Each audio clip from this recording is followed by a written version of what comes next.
Each and every day, enjoy the Simple Six menu at Subway, an entire made-for-you meal featuring one of 6 inch sandwiches like the Italian BMT or Black Forest ham, with any bag of chips and a 21-ounce drink, all for only $6. Subway. Eat fresh.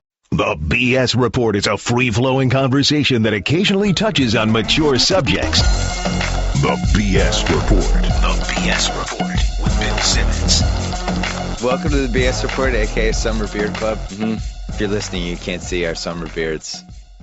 Is yours intentional, or did you forget to shave? Well, I had a baby. My wife had a baby, actually. Yeah. And I thought of a way to save 5 minutes per day by not shaving. Oh. So it's efficiency. Yeah. So it started off, my beard was coming in nicely. I'm like, oh, this is pretty good. Now I think we're in the awkward stages of my beard. Like, my beard's going through puberty. Where you look like the ninth man on the Spanish national hoops team? It's not a good, like, my beard's misbehaving. Like, I had some, I bought some vodka, and I've tried to make myself a drink the other night. Yeah. It's filled with water. It's in I was like, beard, what happened to my vodka? I don't know. It's in that stage where you look like it's in a movie where it's like Harrison Ford in The Fugitive, where you have the fake beard that you have to shave off, and they just you didn't have time to grow it. It's not a great beard. I don't know where it's going to go. I think it's better than my beard. Yeah, my beard, I just have hair going all over the place. But your beard looks like it's, I don't know. I need a head start for the winter. Yeah. In the fall, I want like a... Is he talking in the mic enough, Jacoby? Okay. Thank you. All right. That's Kevin Wilds, by the way. Hello. I should introduce you. Every once in a while, Kevin comes on the podcast and does half-baked ideas. These are ideas that are not fully baked. Not even close. They're pieces of ideas. Yes. They're really strong, creative pieces, nuggets. Mm-hmm. Things that could be turned into ideas. Yeah, maybe they're ideas, maybe they're nothing. That's what we try to figure out. You're like on the 22-yard line of these ideas. You drove down, you got a couple of first downs, and now it's like 2nd and 8, and you're not quite sure what to do from this. That's right. That's why I come here. Yeah. Okay. So we're gonna. What's the first one? Okay. The first one, I'll bring this into last night. So last night, for the listeners, Jacoby, Bill, and I had a free throw competition. In the dark at like 9 o'clock at night. That's right. Yeah. Obviously, Bill didn't win by that tone. so it wasn't fair. You guys shot for like 15 minutes. Perfect. Okay, here's my note. Last night, free throw contest. Not fair. You were cold. That was your big thing. Yeah, well, I'm cold. Wish I had a little more warm-up time. Great. So let's just recognize that warm-ups are valuable across the board. Basketball players warm up, baseball players warm up, football players warm up. And in the accuracy-based positions in sports, we've got pitchers, quarterbacks, kickers, and long snappers. There's parts of the field that they use to warm up. Or you have a bullpen, you have that little net, and if Cam Newton's going into the game, he starts warming up. Okay, so this idea is simply called the basketball bullpen. It's a part of the arena, carved out, take a few seats out or put it in the tunnel, and have people warm up. Not your starters are already warmed up. They warm up, then they play the game. This is for your 6th, 7th, 8th guys, your shooters that are coming in. Why not have them drain 23s before they come in and take their first shot? So where is it? Where is it located? Again, I'm not an engineer. We're in the 22-yard line. Okay. I'm not an engineer. I have no idea. So, like the urban myth of Cuban, that if you email Cuban randomly, he'll email you back. So I emailed Mark Cuban this idea. You did? Yes. So I did a little precursor. I'll just read you the letter. I'm doing a half-baked ideas podcast for Grantland, and I wanted to see if this idea was brilliant, stupid, or somewhere in between. Since you seem to appreciate new ideas, I figured I'd ask you. It's called the basketball bullpen. The theory is that a team's bench players would perform better if they had an area to take jumpers before hitting the floor. No different than an on-deck circle, a baseball bullpen, or those sad nets that field goal kickers use. Some premium seating would be lost, but it doesn't seem like an insurmountable problem for a talented designer. Is there any glaring reason this wouldn't work? In the ongoing quest for an edge, isn't this the ultimate home court advantage? Yeah. So only Dallas would get to use it. He seems like, if you're going to do something revolutionary, he seems like a good person to start so with. It's only in their locker room, basically. Or just, or right out, who knows where it is? I don't know where it is. I know you're busy, so I appreciate your time, et cetera, et cetera. Kevin Watts. So he responded. He responded? Yes. Remember I asked the subject line, half-baked idea that may be brilliant or stupid. He responded, stupid. It would cost me a fortune, and by the time they got into the game, it would add 20 minutes to every game. So that was Mark Cuban's take. Stupid idea. That being said, I wasn't ready to give up to it. I wasn't ready to give up on Wow. it. Wanted to see what you thought. So we were 2nd and 8 on the 22-yard line. Cuban just sacked you, and now it's 3rd and 18. Mm-hmm. I better make this work. Not great. I always wondered why they didn't do anything with the area underneath the seats. And maybe it would be because the seats would collapse if they weren't structurally sound underneath. Oh, like my high school football stadium? A little bit. So like if I'm, and I was wondering this for football too. So underneath, like let's say you're in midcourt. Yeah, I get the it. area underneath. Is there a way to structure that area so that underneath stuff could be happening? Yes. Seems like the answer would be yes. 100%. Sometimes they put a bike there. Like that's the warm up. I was going to try to write stupid jokes like, then they run the Tour de France.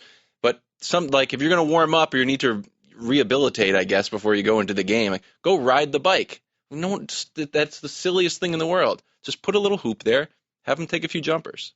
I guess the other way it could go, if it was a stadium that wasn't hockey, you could build something below the court, and it could be below the bench. So you carve out like 30 feet high how much would you need for a hoop? You need 10 plus, I guess you need like 16 20 feet. Yeah, sure. So 16 feet, and maybe it's like a 20-yard area, but it's underneath the hoop, and there's a little like spiral staircase that leads you down underneath, and you get to warm up. And you run back up the spiral. There's a lot of drama to it too. Right. The other idea is just put a basket plain Jane in the stands. So you're shooting, and the fans rebound for you. So you still want to sell the seats. I think that's an issue. So you have you have a little shooting area, so you can shoot if you make it. The guy, whoever's underneath the basket, throws the ball back to you. It might be a premium seating. I think it would have to be. I think it would have to be underneath the floor. Is the only way it would work because you wouldn't want to lose seats. That would cost hundreds of millions of dollars. Which maybe is why Cuban didn't want to. You just dig it out. Can I give a flip of that idea? Sure. Even though I'm not against it. Okay. So the NBA has this thing where anytime anybody gets into something, just double technicals. Yeah. And that's it. It's that's like flawed. their cop out answer to anything. And first of all, I think a technical should also be worth a foul. Yes. So you commit a technical, you have 2 fouls. Now you have 3 fouls. Mm-hmm. Maybe it would get people. Maybe it would make the refs a little more hesitant to call them. But when they do call them, I think it'd be interesting if they borrowed a little hockey and penalty box them. Yeah. So you were talking about an area. Yes. This would seem like a much easier area to have, where you have like 2 or 3 seats at midcourt where like the shot clock guy is. They have to sit in the penalty box, or they just sit at midcourt where the players come in and out. And you play 4-on-5. No. They just have to come out. You can replace them. But why don't they go to the bench? Because it's no, because you have to point out that they did something wrong. It's really like how I discipline my son. Yes. Like so, sit in the corner. So Serge Ibaka and Blake Griffin get into it. Mm-hmm. They get double technicals. They're out of the game for 5 minutes. Mm-hmm. They have to go sit over there next to each other. So think about it. Think about what they did. The ref would have discretion and be like, you know what?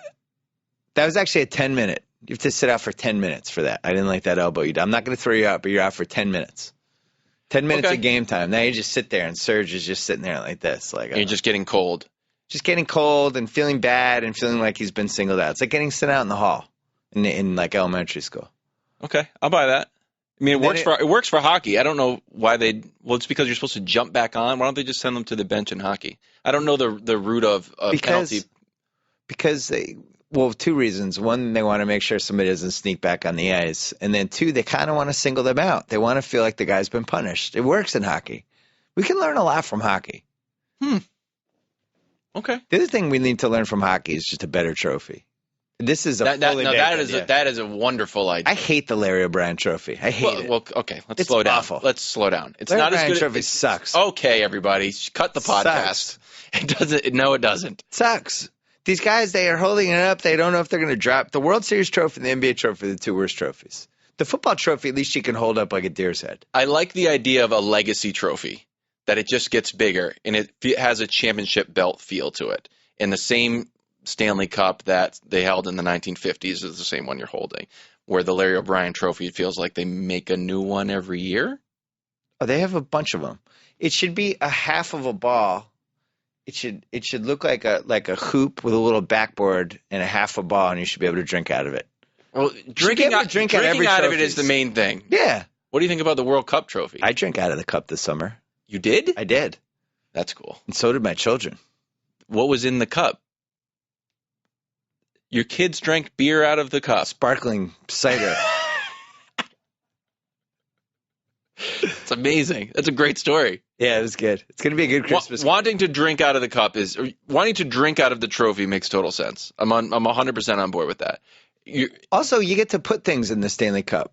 Like people, you get it for a day. People will take it to the movie theater and they'll put M&Ms and popcorn in it and they'll eat out of the Stanley Cup. I don't know if I would take it to the movie theater. That's what you do. But if I have the Stanley Cup for 24 hours, I'm not going to spend 3 hours in the dark with no one noticing. You have it for 24 hours. I don't pay $10. The goal is it's your buddy. It's your buddy Stanley. You have to buy a ticket for the Stanley Cup? If it's a crowded you have to buy movie a ticket. theater, you have to buy a ticket for the Stanley Cup. I think they let you in free because you have the Stanley Cup. Regardless, we have a terrible NBA trophy that's named after probably the worst commissioner the league ever had. I think we could do better. I would not name it the David Stern Trophy, though. I'm on board. Well, the Heisman Trophy is great. Heisman Trophy is the second best trophy, which is why I like the Heisman Trophy is good. I agree. Yeah, it feels it feels really heavy. It's easy to grab. You look cool with it. You can mimic it on the field. So I think that would be cool too. That's why championship belts are cool, because you can mimic the trophy. So you can mimic the Heisman Trophy Desmond Howard style, or you can do a championship belt. But it's hard to really, after LeBron dunks and they're about to win, it's hard to do some sort of do some sort of Larry O'Brien trophy. I'm holding my hands up awkwardly. You just made another thing I've always wanted to say. I've always loved the championship belt concept. But I've been writing about this since like the early 2000s. And then Rasheed Wallace, actually, when the Pistons won the title, he bought them all championship belts. Mm-hmm. I think the MVP trophy, they shouldn't change the trophy. Just one. But you should also get a championship belt. Oh. Yeah. You get the trophy and the belt. You put on the belt. It says NBA MVP, and you just have it. You have to go to the games. You have to bring the belt with you. Every game you go to, you come out with the belt. You put it on your chair. So I don't know if this is still happening in the WWE, but my favorite championship belt storyline was it had no it was a little bit like King Arthur's sword. It had no value outside of – it wasn't symbolic. If you had the belt, you were the champion. So, like, remember Ted DiBiase got the belt. So if you stole the belt, you were the champion. Or just if you took the belt, you won it? Yeah, I think that's how my 10-year-old brain consumed it. Because at one point, Ted DiBiase bought the belt. Like, Andre gave it to – I'll research it. Well, the best wrestling idea that could work in sports, but they would never have it, is the Money in the Bank match. What did I say? I was out. So of they have the Money in the Bank pay-per-view. Okay. And it's a ladder. They're on ladders, and you have to climb the ladder and pull the suitcase down. It's the Money in the Bank suitcase. You get this. You can cash it in at any point for a chance at the WWE title. Oh. So if John Cena is the champ, and he just wrestles this match, and he gets like kind of almost knocked out in it, but he gets the pin, and then he gets beaten up after. He's just kind of lying there groggy. You can run in with the Money in the Bank suitcase, give it to the ref, and start your match with John Cena right there. So you want that to be in what sport? I just think just play the Seahawks immediately. It was just, the Seahawks are celebrating. Oh my God! Here come the Niners! Get the confetti off the field! God. Clear the field! Who did you say is coming? The 49ers. Oh, I said the Dodgers. No. I'm like, man, this is wild. No. It would be fun for, I don't know what. Here come the 49ers. It's a great idea. It's a great idea. Like, I thought I had I'm defending the title already? What? You have to play a full game. The full game. They thought they'd already played. It would be exciting. The 49ers. It would be exciting. It could never happen, but it's exciting. It actually would work the best in boxing. Well, yeah. Well, I mean, like that's Floyd Mayweather defends the title, it. and then all of a sudden, some other welterweight comes in and wants to. Okay, that's not a bad idea. Not a bad idea. Horse racing would also be good. A horse has to run in with a suitcase in its mouth? Horse has to. No, the jockey comes in with the thing. Then we're running this again. Okay, here we go. The Preakness. Oh, double whammy. He's back. Get that rose. Get that rose. But yeah, I think I think the championship belt thing, and you're the MVP, you should really wear that thing with pride, whether you're the football or the baseball MVP or whoever. You should always be reminding people you're the MVP. I think people know, though. No. Like, I always thought that if I was a famous baseball player and I won the World Series, part of me would be like, I'm not a ring guy. That ring's too big. I've got small fingers. I would make it a necklace. A necklace? Yeah, like a necklace. Like a manly necklace that it dangled from some. That'd be cool. Yeah. And it would be cool to wear it. Because nobody can wear the ring. It's too big. That's right. And baseball players wear a lot of neck jewelry. Do you think if you win the Best Actor or Best Actress Oscar, you should have to carry it around for that entire year? It should be part of the award. Well, it should be. You know that night they always have it and they're posing for pictures. You always see Tom Hanks. He's got his Oscar. Yeah. That's it. You're stuck with the Oscar for the next 365 days. And you give it up? No. Oh, that would be interesting if you gave it up. Yeah, you didn't. Maybe you get a replica Oscar, but there's one Oscar that just gets carried around by the. Give it up. You weren't the best actor this year. And that's it. You give it to the next guy. Or maybe it's wearable. Oscar ring. Because I would the Masters jacket. I like that. Is kind of a variation of that, where the old champ comes in and gives the new. But I don't think you can. Oh, you can take your Masters jacket home. Do you think? What if there was just one Masters jacket? Different stuff with sizes. But that's the thing. Yeah. This is one Masters jacket. That's a super awkward. If somebody's 5'8", they're in trouble. It's just super dangling awkward. off. Super awkward. That's what you get for winning. It's Ben Hogan's Master jacket. No. Ben Hogan was 5'8". Cram into this thing. All right, go to the next half-baked idea. My other half, I got half of a half-baked idea. It'd take 2 seconds. Quarter-baked idea.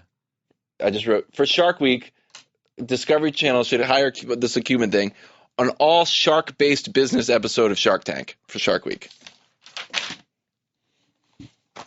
We have Shark Week and Sharknado Week, and now you want Shark Tank Shark Week? Shark Tank, the people at Discovery, and I assume that they did this, called up Mark Cuban like, hey, can you guys do shark-based businesses? How many shark-based businesses could there be? Plenty. Like what? Give me an example. Well, efficient ways to chum the waters.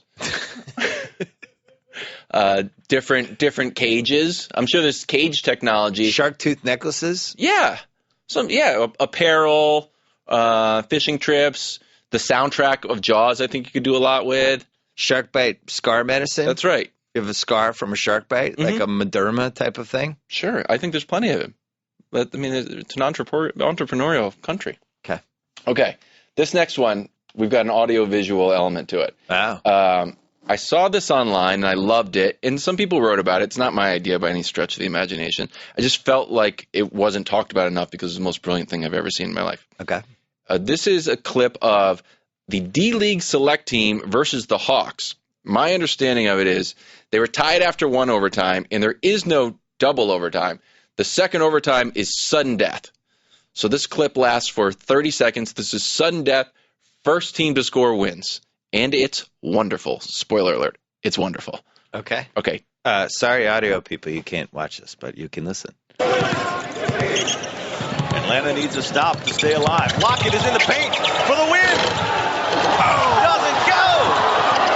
Schroeder. Hawks bench is on its feet. Schroeder to the rim. Blocked. Payne for the win. Tip in. Reichner doesn't go.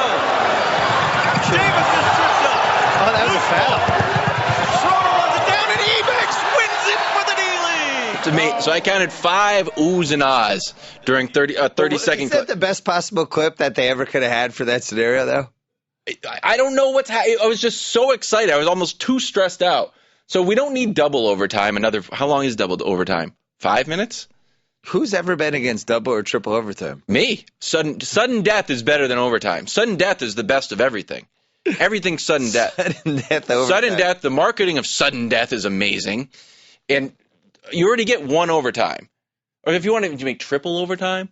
But I love when there's a triple overtime. Oh, come on, dude. It's sudden death. I did really enjoy that. Of course. It's like little jump shots, and people are freaking out. You can show the whole clip on SportsCenter. You're only going to show well, no. The worst part about double overtimes is when a team scores about 6 points, and then it's basically over. This guarantees an exciting game every time. Could you have could you do something where before the third quarter you make it's one possession for 6 points. There's a lot of I'm not a big fan of like rock and jock type stuff. That was pretty cool. I still don't think it was cooler than overtime. No, double overtime. Double overtime. I love it. I loved it. Okay, I mean it didn't. No one really picked up on it. Maybe it doesn't. Maybe I'm in the minority. I need to think about it some more. Okay. I thought it was amazing. Okay, that clip was amazing. But what if happens if you have sudden death overtime and the team comes down and somebody just hits a three? Then it's over. That's the way the cookie crumbles. You had a lot of basketball. That was it. I guess there's another way you could do like a tennis tiebreaker type situation. So go ahead. How? It's first team to 7 baskets. Oh, I like that. And you have to win by 2. And you just alternate possessions. So I do like that. So you get a chance to match. Yeah. It's like first team up by 3. Or first team up by 4. Should the WNBA adopt this? What? Because we always talk about WNBA, like the goal of that league is to get people talking. Like you want to be in the A block of PTI. Mm-hmm. So what moves can you make to get there to become more relevant? Could you do the overtime gimmick where it's just sudden death overtime? I think, well, the NBA, they're willing. This was a league sanctioned event. So I don't know why not. Someone at the NBA office is like, and then it's going to be sudden death. I'm pretending to type. Then it's going to be sudden death. Are fouls legal in the sudden death overtime? It'd be interesting if you could foul, but there are no foul shots. It just turned into like rollerball across the basketball. Favorite term. Referees swallowed their whistles. It's like that. They certainly swallowed them in one of those places. They swallowed their whistles. I need to think about it some more. I did like it. I thought for Summer League it was a great idea because who wants to watch a triple overtime Summer League game? That's right. Summer League, D League. Okay. All right. So this D-League's interesting, too. Okay, so this idea is about baseball and Brad Pitt going to Cinnabon. Okay. So you're Brad Pitt. Oh, I've been married to 2 really hot women. And people say that all the time. Yeah. So you're Brad Pitt. Very happy. And you want to go to Cinnabon. But you're super famous, obviously. Yeah. If you go outside, you get mobbed, and it's just terrible. But you get a real hankering for Cinnabon. Mm. So how do you get outside of your house? What do you do? You're like, I got to go to Cinnabon, honey. What do you grab to leave your house? I'm Brad Pitt? Yes. I send one of the 9 guys that work for me. No, but you like the whole smell of Cinnabon. Yes. Oh, interesting. Yes. I probably wear a cap, sunglasses. Good. We can stop there. I don't shave. And you don't shave. And I probably might even wear a hoodie. A hoodie over your – okay. I try to look like the Unabomber as close as Okay, so we'll stop at a hat and sunglasses. Okay. All right, so let's put that aside. So a hat and sunglasses is the classic incognito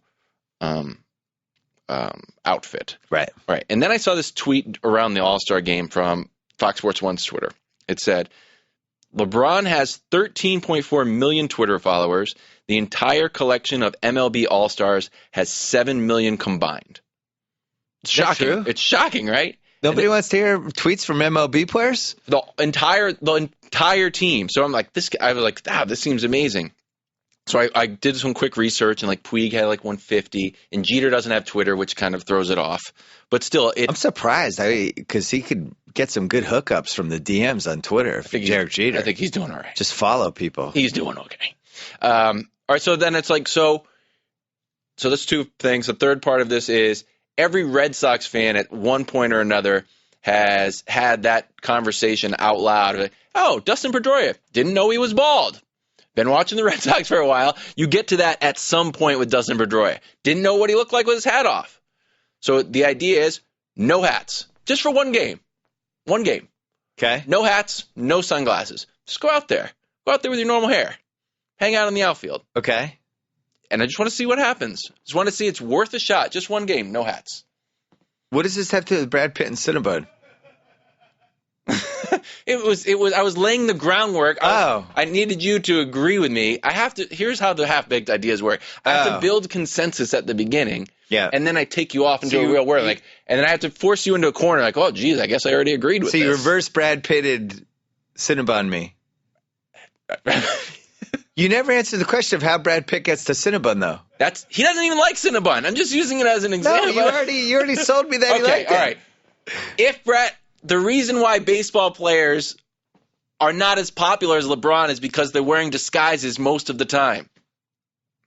And that's Oh, also don't why say it. Don't say Cinnabon. No, that's why they have the weird facial hair, because it's one of the only ways they can stand out. They get beards, they get weird mustaches. Yes. Otherwise, they all look alike. I don't think most people even know what Mike Trout looks like. So if Mike Trout was here walked through this building right now, and we're in California, I'm not sure everyone would recognize him. No, I don't think so. And he is the face of baseball, but he's got a hat on. Take his hat off. Just for one game, take your hat off. I don't see any. Just try it for one game. I have 2 half-baked ideas. Okay. Do you want them in succession? I'll do. Let me hear the first one, and depending on how terrible it is, let's see if we want to. Well, did I ever do the Starbucks black card on half-baked ideas before? Yeah. I did? Yeah. And they have it. No. It was a card that you get. No, you get a gift card for yourself. We've done it. No. Okay. Every Starbucks has a line, an extra line. It's almost like when you're flying in an airplane, and there's those 2 sides. There's the first class side, and then there's that other side for everyone else. Mm-hmm. And sometimes the people who have a lot of miles can sneak on the first side, but they get to board first. Mm-hmm. So now Starbucks cut the line. I think we have done this. Starbucks has this extra line, and if you have the black card, you're paying like $400 a year, and they just have the line there, and you go to it. They have to go now and serve the black card customers over the real customers.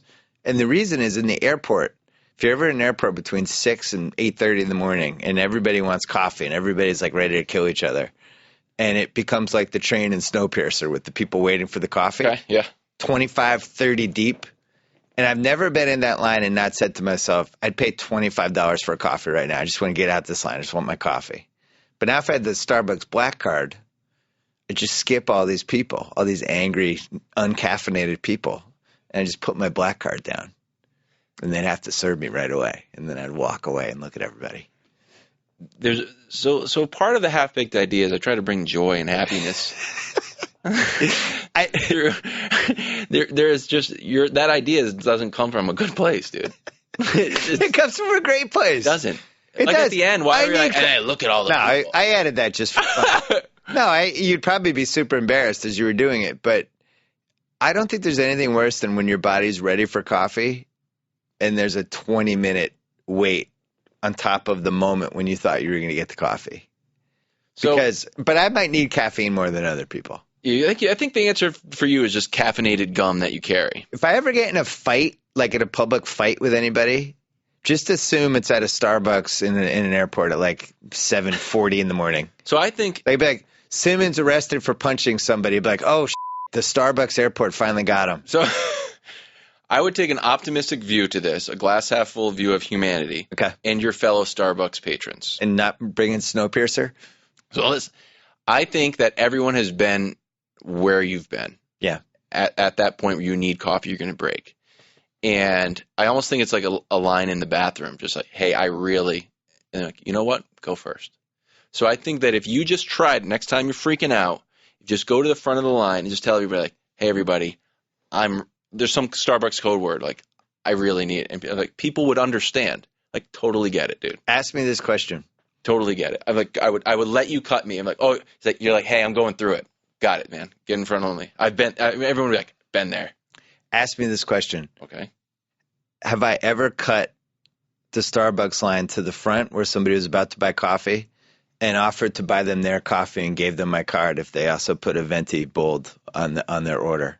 Okay, I didn't write it down, but have you ever cut in line and offered to buy somebody a venti bold if you also buy whatever they were buying and if they got my venti bold? No comment. That's my answer. No comment. I'd rather not comment on that answer. That's good. That's good stuff. Thanks. That's good. Thank you. I have no comment. All right, that idea. You want to save your other idea? I'll save my other one. It's really good. Okay. So you don't like no hats idea? Fine. No, I do. You hated it. I do. No, I do, because I've actually been in a place with different baseball players where I didn't recognize them. So this is about. And football players, by the way, are the same way. So I disagree. Only quarterbacks, but like I don't recognize any running back or wide receiver. I've seen I've re-recognized Calvin Johnson 20 different times over the last 5 years where I've forgotten what he looked like. So I think you should be allowed to celebrate with your helmet off. I agree. And a lot of times on the sidelines, you're just getting shots at the quarterback without their helmets. But they're not taking a lot of sideline shots at Calvin Johnson. More helmets off. But he also has the shield. So the shield kills you. The shield. Yeah, the shield's tough. Makes you look cooler, but the shield's tough personality-wise. Yeah. Randy Moss always stood out. He's Randy Moss, though. He can't really tall, and you always knew what he looked like. A lot of the wide receivers, it's tough to. 81. He's Randy Moss too. He would run. He runs. Always stood out beautifully. Yeah. Okay. All right. This is called Unification Night. This might be one night. Is this like The Purge? No. Oh. So my buddy and I were talking about Pittsburgh, the city of Pittsburgh, and we just love that the Steelers, Penguins, Pitt, and the Pirates all are black and yellow. It's a nice song. It's a nice brand for the city. So we thought, wouldn't it be cool if other cities took Pittsburgh's lead and just decided on a color scheme? So I can go two ways here. One option is just, hey, for one night, try this. The other option is bring owners of teams, the mayor, the governor, the sports czar that is still unfilled, and marketing executives. They all meet in Chicago. And it's the representatives of the Bulls and the Blackhawks and the Bears and like, hey guys, and the Cubs and the White Sox. They just decide like, hey, we need to pick a color. We just want to be one color scheme. And then they come out of it, it's like, okay, everybody is Bears. Everyone's wearing Bears colors from now on. The Bears win. Now, if you do it for one night, you just do one night, you call it Unification Night. It's like, hey, it's going to be Unification Night, so these teams are switching. So I ran through my favorite ones. The Bulls dress like the Bears, you said it. The A's dress like the Raiders. The Nuggets dress like the Broncos. The Pacers dress like Notre Dame. The Texans dress like the Longhorns. Just for one game. Sell a bunch of stuff, look cool, and then you can reverse it too. So then the Longhorns are dressed like the Texans. And it's like, hey, we'll sell some other stuff. Anything wrong with this? I like that one. Okay. I like that one. I would also add, I think teams in two different leagues, I think there should be multi-city trade. I've always believed that. Multi-city what? Trades. So like the Red Sox, like the Celtics couldn't get enough for Kevin Love, but Minnesota, the Timberwolves, and the Twins get involved, and the Celtics get the Red Sox involved. And they're like, we don't have enough assets to get Kevin Love, but the Red Sox happen to have this guy, and whatever. And then all of a sudden they figure it out. Wasn't there? And then the Red Sox would owe the Celtics, or the Celtics would owe the Red Sox one. I'm obviously 100% in on this. Yeah, the trade machine would be fantastic. Wasn't there some idea of I don't know if it exists, some ultimate fantasy where you're playing 365 fantasy? Yeah, and it didn't And work. you can trade just because it's too crazy? Too much. Nobody wants fantasy for 12 months a year. I mean, Matthew Berry doesn't even want to do fantasy for 12 months a year now. He retired from baseball. I don't know. Yeah, I loved it, by the way. I liked he dropped the mic with baseball. He's like, I'm out. Well, his football is all-consuming. Football matters. Okay. In on that. I like your idea. Okay. I would like to Great stuff. I've always wanted to wear like a Celtics football jersey or whatever. Like the Rangers and the Giants feel unified. The New York Rangers. Can I give the other half-baked idea? I hope if it's got a layer of positivity and kindness to it. So, how many more do you have left? Well, I've got this one's boring.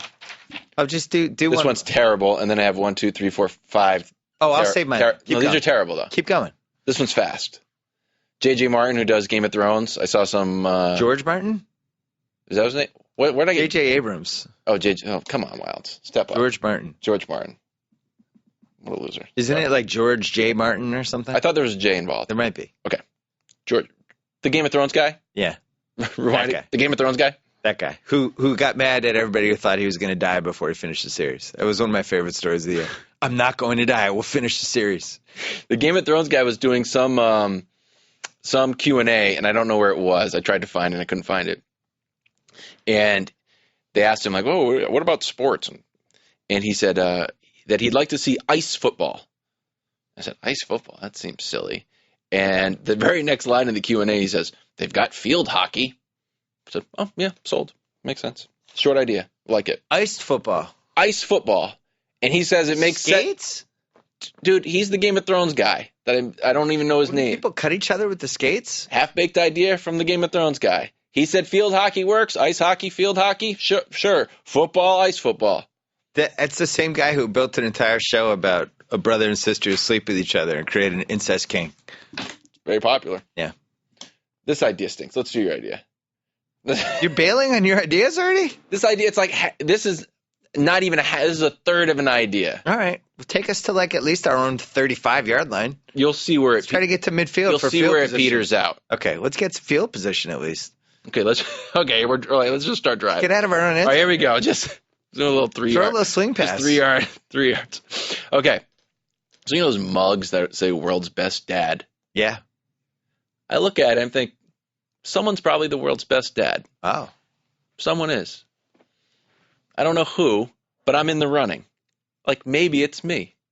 So it's like, because I'm a new dad, it's like when you're new at playing basketball, like maybe I'm going to be the world's best. Maybe I'm going to grow up and be Michael Jordan. Maybe I'm the world's best dad. So the other day I was walking with my son on the beach, and he said, "What's that, Dad?" And I'm like, "That's a shell."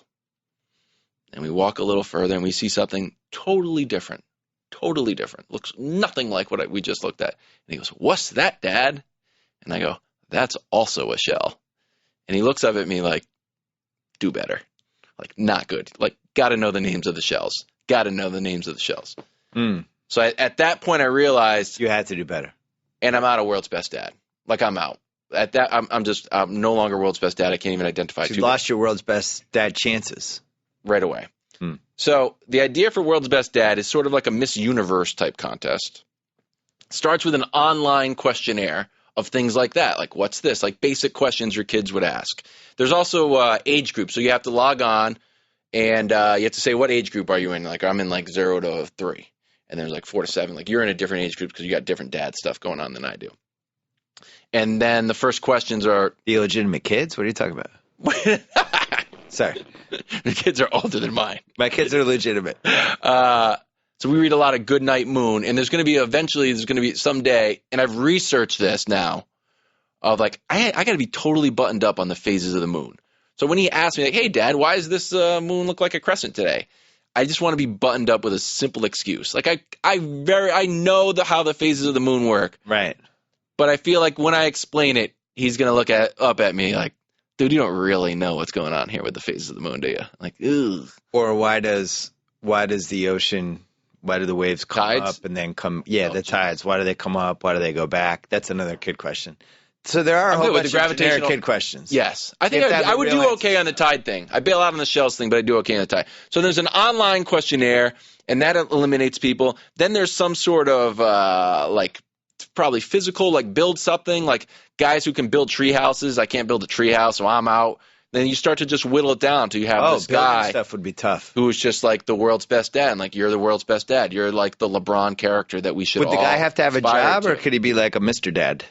Like Be one of those anything. where the mom makes the money and all he does is do like He can be he's anything. like double parent. He can be anything. I mean, if we had some sort of like somewhere out there is the world's best dad. I don't know what goes. See, that's the idea. I'm out. I think everybody who's listening to this right now with their kids in the car just got eliminated Why? because they're not the world's best dad. Why not? This is content for mature audiences. We brought up humiliating people in Starbucks lines. Their kids don't need to hear that. We didn't bring it up. Right. You brought. I don't think you are eliminated if all the dads out there are listening to this with their kids.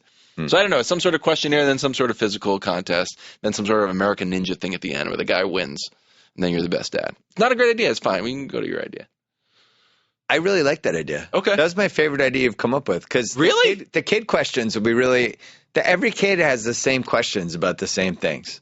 Like, what are your tough kid questions? Like, really basic. My problem is I know stuff better than I think, or worse than I think. Here's a world's best dad, like, end of the game show question. Okay. Because this happened to us this summer. Son was in the ocean, had a dangling front tooth. Tooth got knocked out, went in the ocean. Mm-hmm. He freaks out. Can't find the tooth, obviously. It's in the water. It's just gone. Are you looking for it? That's amazing. He's looking for it. He's looking for his tooth. He's 6. He's in a the moron. ocean. Little Okay. kids are morons. Can't find the tooth. Freaks out. Tooth fairy's not coming. Okay. Tooth fairy's not coming. And we're saying, no, the tooth fairy's going to come. And he's saying, the tooth fairy's not coming. They only come if there's a tooth again. I don't have a tooth. He's doing that thing for 25 minutes. You can't talk Calm him down. He's just, the tooth fairy's not coming because I don't have a tooth for the tooth fairy.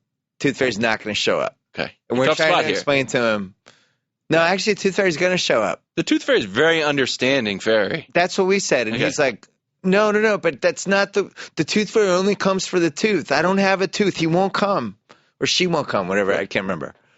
So what do you say in The World's Best Dad? This is be your final answer. It'd be like, do. Like, how do you handle this? I would, from a piece of stone, I would carve a tooth. You'd fake a tooth. A fake tooth. A symbolic tooth. Right. This is a symbolic tooth.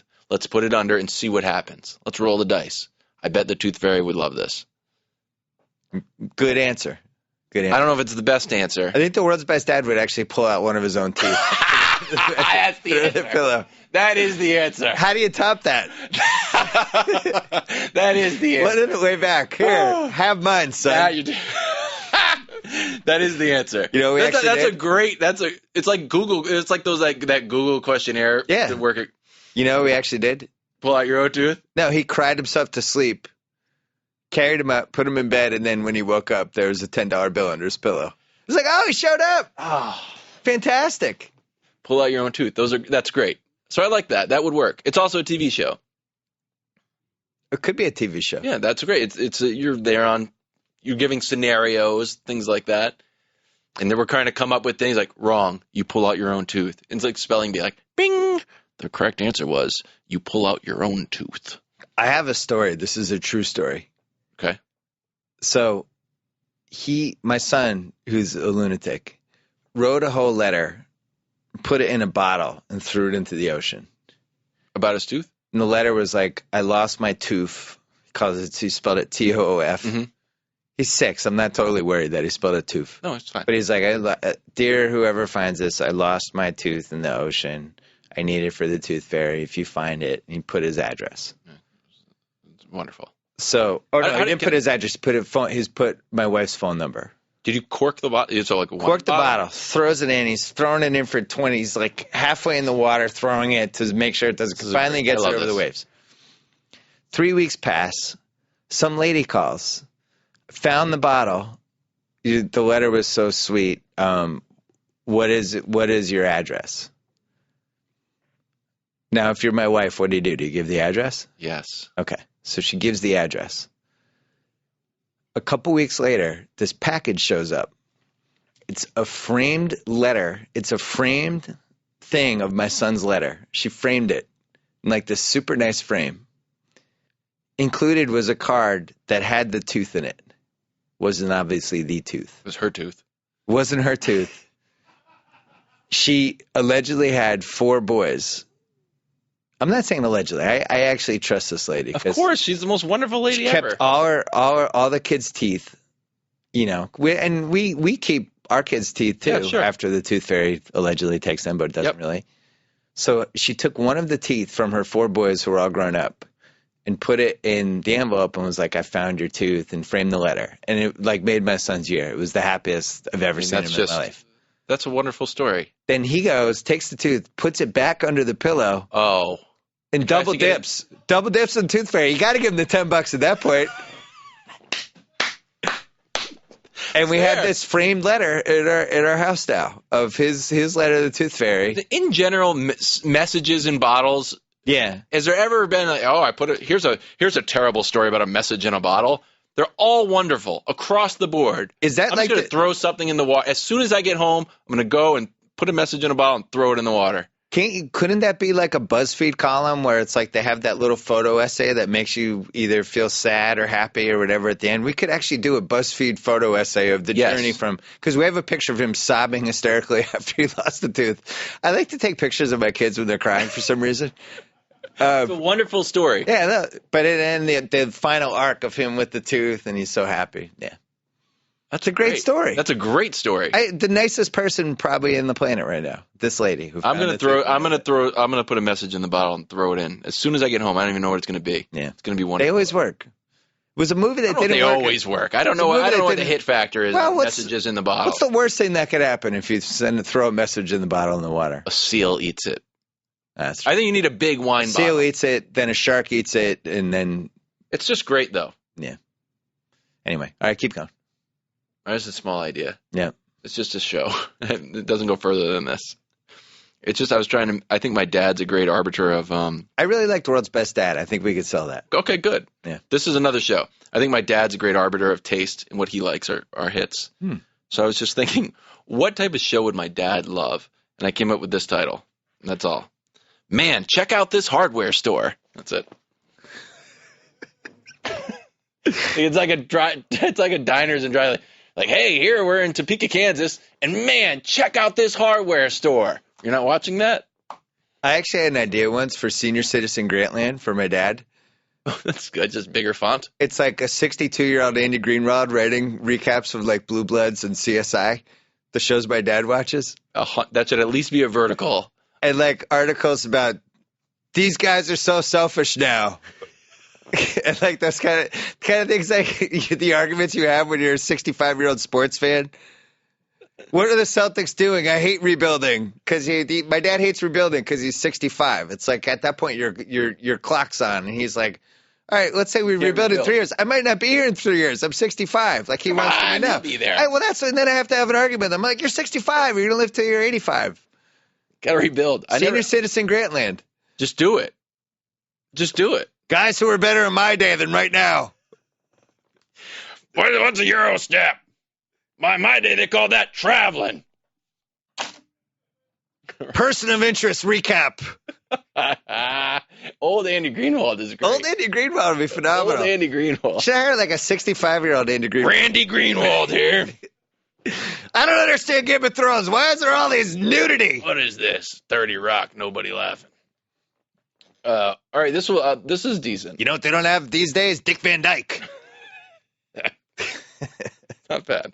The fact that it's on the internet hurts. Senior Citizen Grantland. You know what? It could be print. Oh, yeah, it's a newspaper only. I don't have time to go online. It's print. You get it mailed to you. I like to read it on my breakfast table. That's right. Yeah. Print Grantland. Print Grantland. Senior Citizen Grant. For the record, I would subscribe to that. For audiences of 60 to 85. I think that's a great idea. Podcasts? I can't get your podcast. No. Don't have podcasts. Senior Citizen Grantland's not a terrible idea. My dad's not listening to this right now. You know why? Because he's a senior citizen. Of course. Doesn't know how to get out. All right, this works. We talked about this a little last night. I hope it doesn't take the pizzazz out of it. So I'm 36 now. Yeah. But my basketball game, I have all the same moves as I did when I was 14, whenever I peaked at basketball, 16, maybe 17. And I have no new moves. All of my moves in my entire game is predicated on a 16-year-old's body and athleticism, endurance, and tenacity. So I need to go.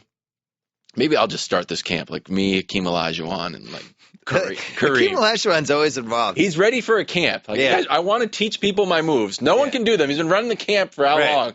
I haven't yet to see a good dream shake. No, it's like Usain Bolt. Like, I want to teach you how to be fast. It's like, you're Usain Bolt. We can't be as fast. So I want there to be an old man basketball. Not old man, but just to teach you how to be old man pickup. Yeah, it could be called like second half. Run by Boris Diaw and Tim Duncan. That's right. Yeah. Come in. It's just like the camps that you used to go to. You get a Ringer T-shirt. It's got a picture of you. We got knee problems, and they're teaching you only old man basketball. Jump hooks, hook shots, up and unders. Yes, little cheap ways to get rebounds, and there's set shots. The layup with the knee up where you need the guy in the balls. Yes, so then they stay out of your way the next time. So I just need all of that. I need all of that, and I need to be taught it, and I'm willing to pay as much as I used to pay for those camps. How to shove people on defense over actually guarding them? I have that down. I wouldn't go to that specific. I have that one down. So stepping on people's feet when they're shooting? I'm good at that. Yeah. I'm good at that. That's the only idea. The last time I played, I'm retiring. What? So you say this? No, I really am. I haven't played since the finals. We just played last night. No, I played horse. I'm saying like full court pickup basketball with people who are 20 years younger than me. I'm retiring. I feel like you say that and then we have to convince you, and then you claim to go through some renaissance. You're like Jordan retiring all the time. Like, it's got to be some sort of Pilates / HGH regimen that will get me back. That's the only way. The last time I played, I almost killed your friend Whit. Why? What were you doing? I was guarding him, and he just kept crashing the offensive boards on me. Mm-hmm. And from 40 to 44, you just deteriorate. Like, I could totally understand why Jeter's like, I got to stop playing baseball anymore. I feel myself losing it. Okay. Athletically, you start to lose it. And faster at 40. Well, it's your reaction time goes. Okay. So I'll be standing under the basket, and somebody will shoot, and the ball hit the rim, and then somebody like Whit, who's young, will jump over me and get the rebound as I'm telling myself, you should jump up and get that rebound. For the record, Whit is not young. That's how old Bill is. How old is Whit? Like 30-something. Right. Not 20. But that's what I mean. When you hit 40, your reaction time's like a half second slow all of a sudden. And that's it. And that's it. So, like, I used to be a great rebounder for, like, my size. I really did. I used to be a really good rebounder. I'd box out. I'd know there were balls going. Now people shoot the ball, and I'm just like, hey, I wonder where that's going to go. I just lost it completely. Mentally, you lost what you're talking about. Yeah. It's a lot of it's mental reaction time stuff. Jeez. But that's before, like, the lower part of your body goes, too. Because you can't tell your legs to move, or you just don't even know where the ball is going anymore. I'm a half second late in the reaction, and then I'm a half second late telling my body what to do. Oh, so that's a full second, and now Whit's jumping over me. So one time he was coming over me, and I knew he was going to do it, and I kind of threw my arm up, and I elbowed him in the head, and I actually hurt my elbow and his head at the same time. And I'm like, I'm now that guy who's going to hurt people if he keeps playing. So Jacoby and I talked about this a little bit.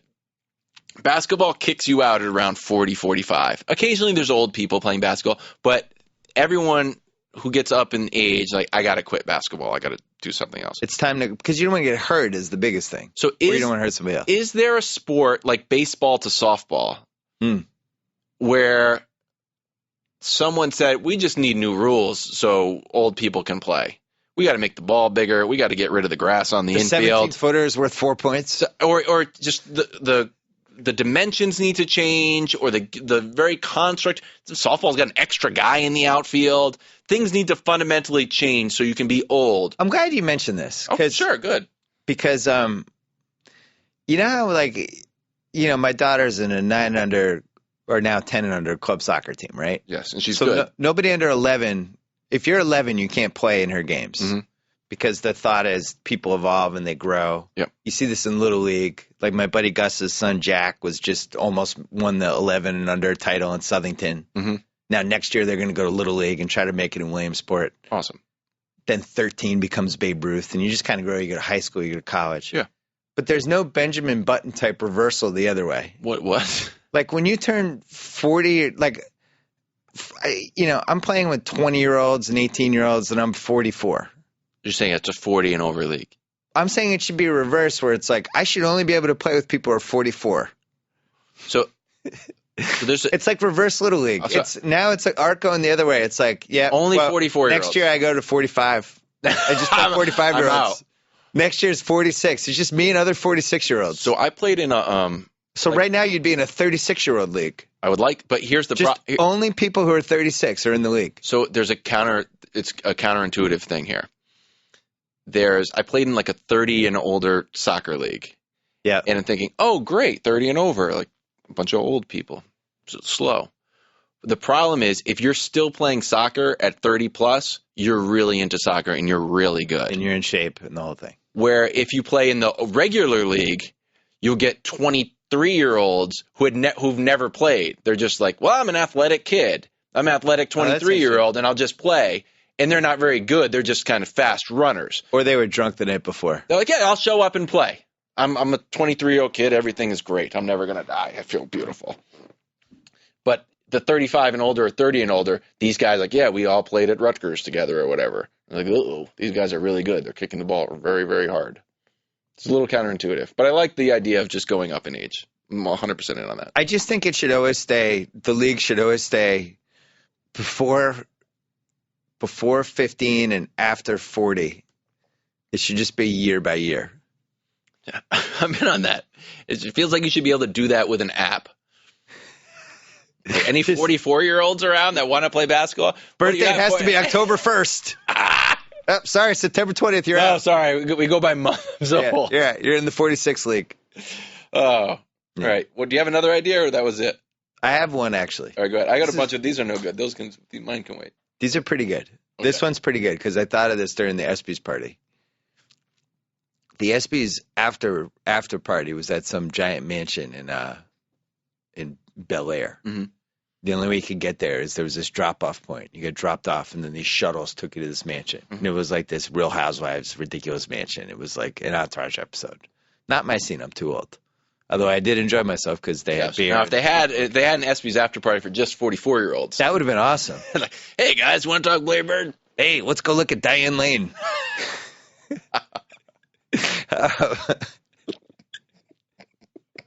All the celebrities are age appropriate. Yeah. So anyway, you go to these parties and it's dark. It's hard to see people. You can't really see what's going on. Yeah. You can't see, some athlete smoking pot in the corner. And you see the smoke coming up. You can't see who it is. Got it. But the poor basketball players, they stand out. They're like trees. Well, really tall, yeah. Like DeMarcus Cousins can't hide at this party. He's a foot taller than everybody else. Mm-hmm. Kevin Durant can't hide. Blake Griffin can't hide. They're just too tall. I understand all of this. They can't blend in any way. So I was thinking, these guys, they all come with their friends, right? So Kevin Durant comes with like 3, 4, 5 friends. I could see where this is going. Where is this going?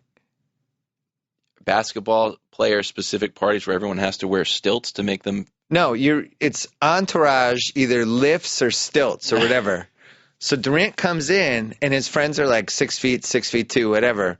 But they're all wearing these special shoes that lift him to his height so that you can't tell it's Kevin Durant because he's surrounded by, 6'11" people. Now he can blend in and do whatever he wants to do. He's not being judged by everyone at the party the whole time. Not bad. Half-baked idea. I mean, that's a perfect. I don't know if it's a shoe lift or if it's actual stilts. I think it's stilts. Like when you're trying to paint a wall, they have just construction stilts. And or you're actually pretty mobile. The other thing I was thinking was a buddy entourage stand where it'd be like he'd actually have a buddy who carried this podium that was like this makeshift podium.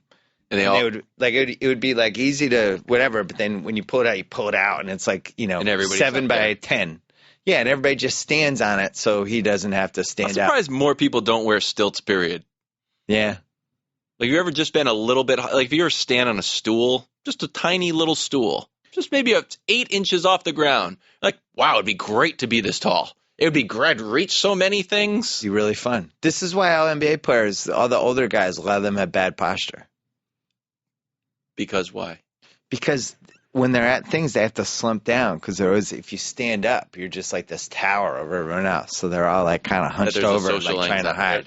Yeah. By that. Yeah. I think we view them, anyone tall, as being super confident, but actually would feel a little bit naked, I guess. I went to my friend Mike Tolan's Christmas party and Kareem showed up because Mike Tolan's doing a documentary with Kareem. Awesome. There was not 1 second of that party where you didn't know Kareem Abdul-Jabbar was there. But I think he's very... He's like 18 inches taller than everyone else. And I think that he's talked about that, like being a kid and you're a really tall kid, it's still, you're going through all your other, just kid stuff, and you're super tall. But if Mike had the entourage podium, then other people could would feel cool. Yeah, you could be like, oh, this is nice. A little more relaxed. I'm just going to relax. All right. What else do you have? We'll fly through these. Okay. Fenway speed round. Speed round, ready? Fenway 365. I want Fenway to be open all the time so I can go at any day of the week, whether they have games or not. It's really just a bar and a restaurant, and I sit in the chairs, and I can just, like, look at the ground and people doing... Fenway 365. Just open all... Why close it?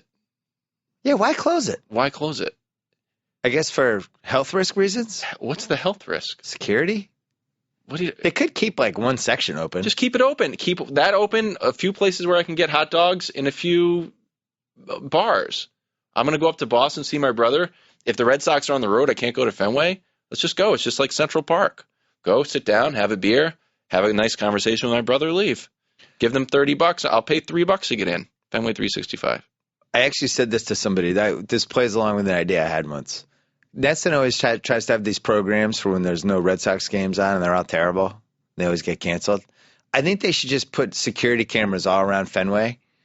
And from like 8 to 12 in the morning, every morning, it would just be security cameras and it would just shift. And it would be like, here's what's going on in left field. Here's what's going on right in front of the clam chowder stand. I wouldn't do just flip around. You'd almost be like you'd be watching a security camera the whole time. So there was a show, I don't know if it still exists, Morning Sunrise on HDTV. And it was just beautiful shots of the sun. Of like Omaha, Nebraska. It's just like... That channel got canceled? I don't know if I don't get that channel anymore. It was actually Cuban's channel. Oh. So just like, but don't have it be grainy security camera footage. I want like a beautiful high def, light Fenway Park. I just want a Fenway Park channel. Just see what's going on. Is Cuban's channel the one that just keeps showing the Journey in Manila concert over and over again? I don't know. I think that's now its own channel. It's Journey in Manila. What is it? It's that guy, the guy who took over for Steve Perry, the Filipino guy, and he's in Manila, and it's Journey in concert, and he comes home, and it's just on all the time. I've not seen I it. always get sucked in. Not seen it. Yeah. It's one of the greatest moments in Philippine music history. What's this idea? Bowling, mini golf, whatever. Do we care about these? How much time we have left, Jacoby? 5 minutes. Okay. Bowling, mini golf is driving range, hit the ball straight, right? You kind of run out of things to do. Yeah. So they have mini golf. If you're going to do a version of that, you have to have all these tricky things. The idea of bowling mini golf is it turns bowling less into a exercise in consistency and adds more variation. So you have you have 10 lanes, right? So right when you go bowling, you don't get lane number 3, Simmons, sit there for an hour. Mm. You start in lane 1, you bowl in lane 1, normal. Bowl in lane 2, it's got a little crook in it. Lane 3, it's just mini golf. Lane 3, there's a little loop-de-loop. Lane 4, you have to try to do this. So it's just the idea of mini golf put onto bowling. These are bottom of the barrel ideas. Not buying it. Can I ask a question? Sure. Is it about my beard? No, it's about mini golf. Okay, sure. It's always really hard to find mini golf. Well, I think that's because you moved to L.A. Very popular in New England. How far is the closest mini golf place from your house? Well, now, I think there used to be one in New York. I don't know if it's still there. It's at my parents' house. There's probably that one went out of business. 25. Your valid point. I'll retract that. Valid point. It's you always hear about like people who want to play hockey or they want their daughter to be a figure skater or whatever. Hard to get ice time. Hard to get ice time. Really hard. Why is it so hard to get ice time? Hard to get ice time. Impossible. Can't get ice time. Gotta wake up 30 minutes. And wake up at 3 in the morning. We got ice time from 2:30 to 3:30 a.m. What are other things that are really hard to find? Driving range. Hard to find a good driving range. Only a couple driving ranges.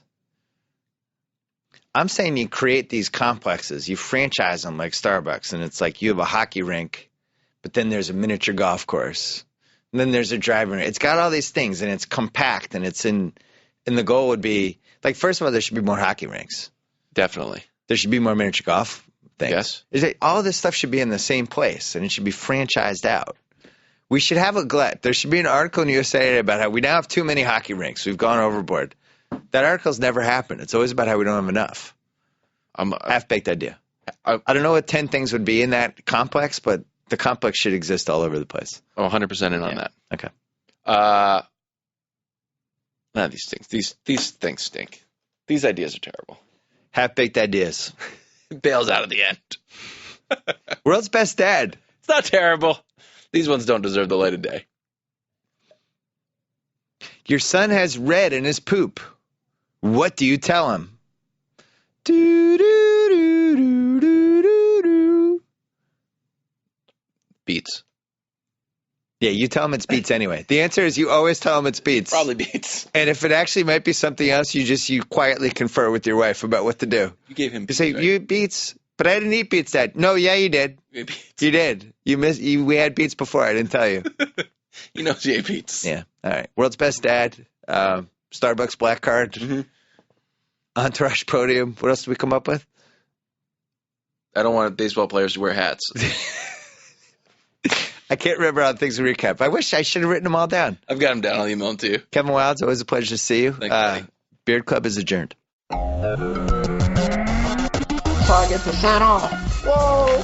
Thank you for downloading the BS Report with Bill Simmons. Too much fun. Check out more podcasts at the iTunes Music Store or at Podcenter at ESPNradio.com. Peace out.